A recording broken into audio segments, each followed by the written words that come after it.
This video is a supplement to the workshop for Creative Mornings field trip. I didn't get enough time to show actually how to do anything properly. So let's do a new project in BandLab, and I just X'd out of that first screen, and we will drag the pieces in. And I actually think you have to drag them right up here. We've dragged in the 5 matching soundscapes, matching because some of them are tuned, and so it is quite long. And if you set the region out here, this is where it'll export to, and this is actually maybe a good use of Audacity, which is can function pretty well as a 2-track editor. And when you export your final piece, it's nice to take it into a stereo editor after, like Audition and Audacity, even though they also have multi-track capability. As a stereo editor, you can do a nice fade in and fade out, and that's usually linked to the world of mastering. And so we will take down all the volume sliders first, and then I actually was able to go in here and I saw that the pitch shifting works. So here's an example of the water boiling. And I'm going to right click and go to audio stretch when I stop playing. And I can slow it down and make it have a lot of artifacts, and then I can change the pitch. But let's listen to really slow and really artifacted.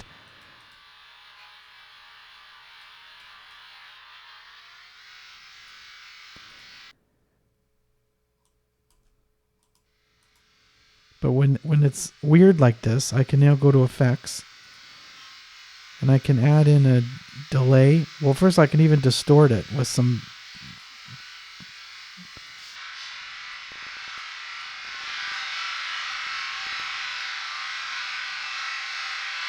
and a delay.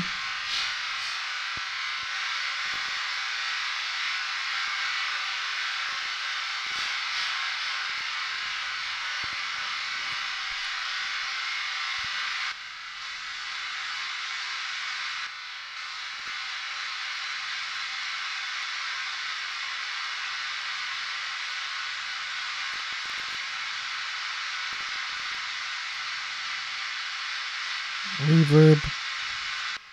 You have a reverb down here, which is called the send reverb, but we're just going to put our own on there.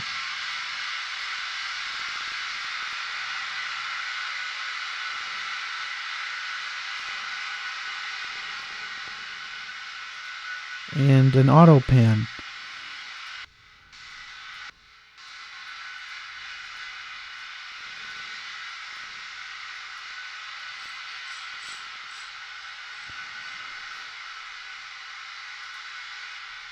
Now, what will that pair well with?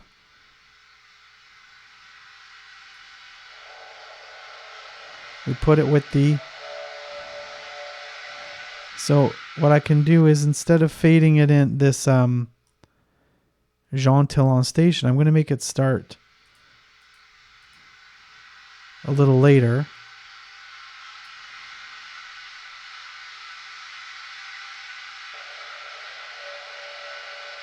Let's look at the automation for it. So let's take the volume down here, and then I can record in an automation. But why this program can be tricky is finding how to get into the knobs. So in this case, I had to click this button here that had the automation icon. And if I didn't, I would just see the word of the envelope, which is what we call the line that controls the volume, which is used this also in video editing. And what we do is we can hit the record button on this automation area in the I'm just trying to make sure my mouse is showing up for you.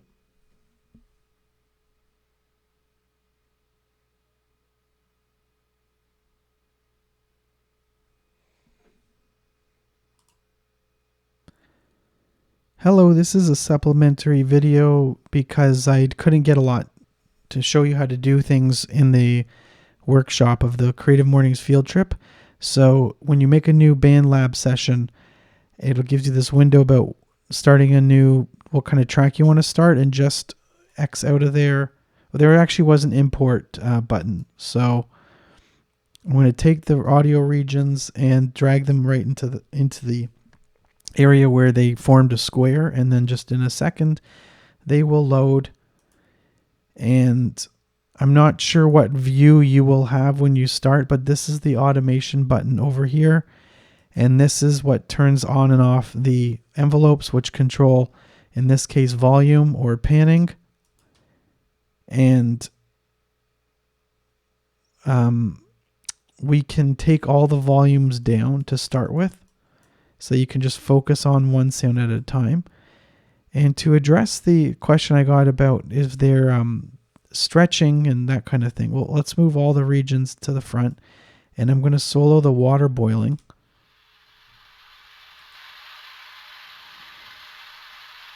It already has artifacts in it, but I'm going to still play with it and do I right clicked and went to audio stretch, and I went to more, and I'm going to take the speed down.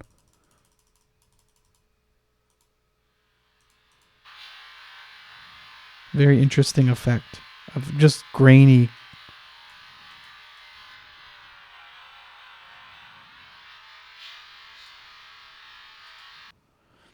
So I process that with a stretch. And by the way, one of the things people like the most about Audacity is something called the Paul's stretch algorithm, which like stretches audio down like 1,000% into like really slow, and it creates a very interesting basis for sort of an ambient weird sound. Now I can add effects to this. So I went to this bottom area where it said effects, and then there's presets even. So let's go to, what is ambient? Cinematic ambience. Okay.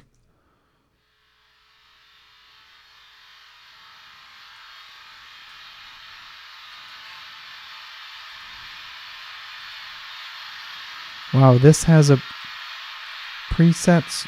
I don't know what this dimension is. Well, this is a great place to start, is by going into presets. I did notice though there was an EQ that I liked in tone, easy EQ, which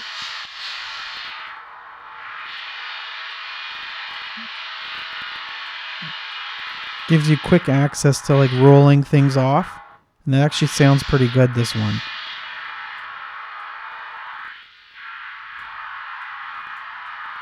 And I can run it in even earlier in the chain.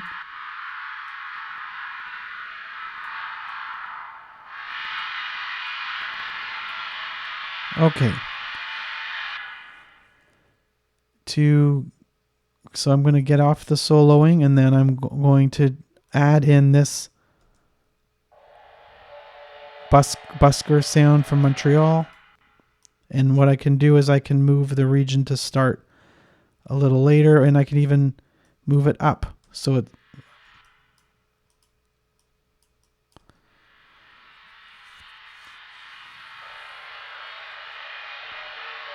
here's a good time to look at the automation happening. So I click the automation button, or I can press the letter A, and I'm going to take the volume down, and I can record the volume if I hit this button here, which flips the mixer back on, or I had access to the mixer down here even before that happened. And now if I want to record the automation, I have to go back to automation, hit this arm automation, so Shift A, it's armed. But I lost my mixer, so I had to flip it back to there. This is the downside to using a program that's in the web browser, but pretty amazing innovation.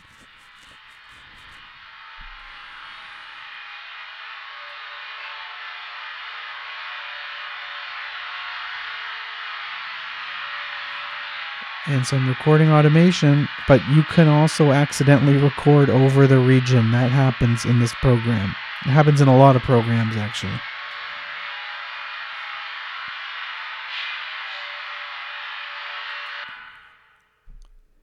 So let's check. There it is, recorded automation.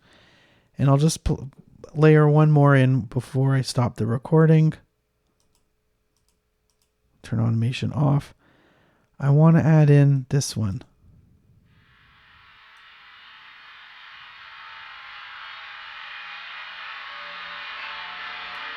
Yeah. And I think I might have faded it in for you. Ah, this is nice. I'm going to hit mute on these. So we're only working with 3 sounds.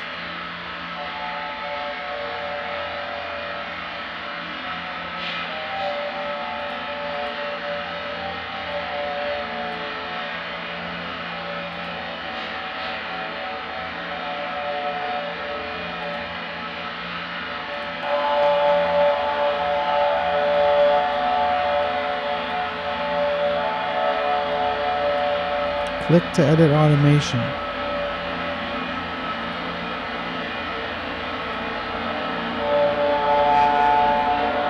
So here's an interesting issue. The automation it was locked, and so instead of fiddling with it, I can take something in the utility and do gain, which is going to take down the gain in my own. I'm going to say I don't care what the software is doing. I'm going to take matters into my own hands with the gain and make this a lot lower, because I just added a bunch of distortion with a guitar amp and a reverb and an echo. And if I want to start later, this thing keeps going to where the loop locators are, cycle. So I can take that off. And now it starts from there.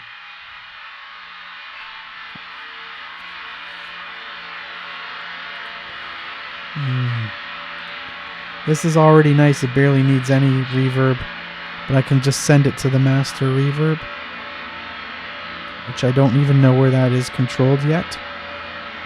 Usually when you send something to a reverb, you can go find it somewhere and control it. Also, this program clearly has like a lot of collaborative features with chat, so it could be very fun to work on a soundscape with people in a group. I don't know.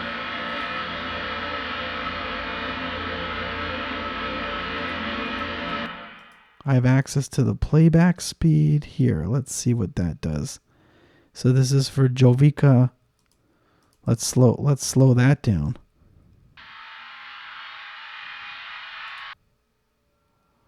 I'm going to go farther in to hear what the effect is. Make it really slow. 10%. Wow.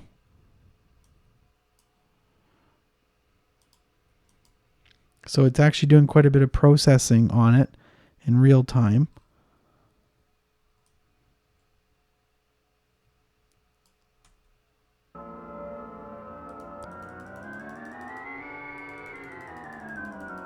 A region gain. So I want to...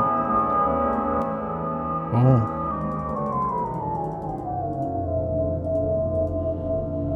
I'm going to take the speed even lower.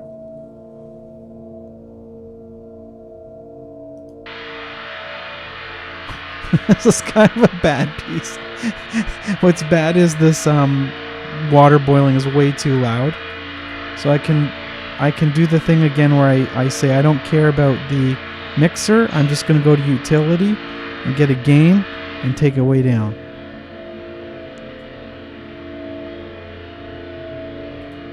Or just mute it if it's giving you trouble. That was the...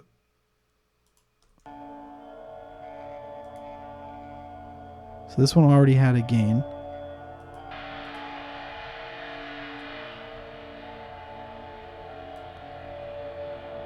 See, I don't know what it's serving, this water boiling, but another time I played with it, I actually got it to sound a bit better. And actually I can go at the region again.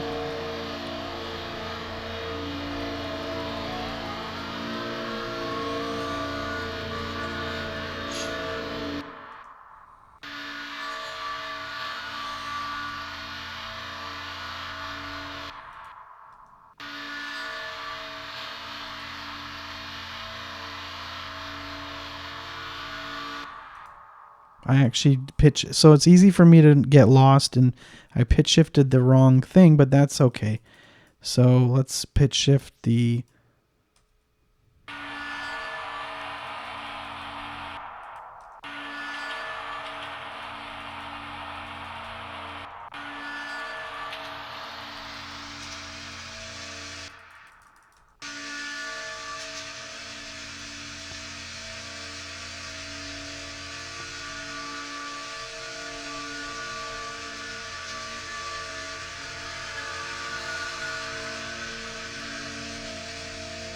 that was neat. The amp is giving like an interesting sound to the busker in the Montreal subway station. You hear this? Like it's adding harmonics to it, which is making it much more interesting.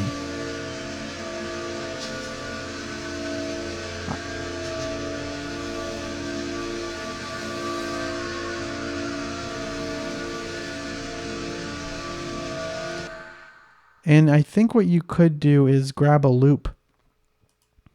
I'm trying to figure out how to zoom out zoom out horizontally. So if you wanted to, I think, yeah, you could chop down this region and either duplicate it. Yeah, I'll move the automation. Actually, don't move it. Volume.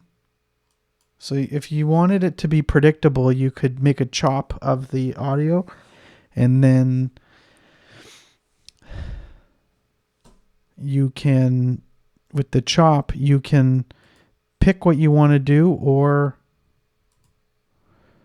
you might be able to loop. Okay, so this thing, you can just do a loop like that if you wanted to sort of be predictable, because that's what I actually had done to some of the sounds before they even came in. Not this long field recording of birds, but it was I think like the water boiling. Yeah, like one of them came in really short, and so I wanted a way for you to be able to have a long chunk of it, and so I did some work of looping ahead of time. But this program, BandLab, lets you take a short sound, stretch it out if you want as a way of lengthening it, or you can chop and loop. So incredible stuff for a web application. A lot more functionality that I can see that you would get from Audacity. So this is BandLab, and this was the Creative Mornings special pack supplementary video.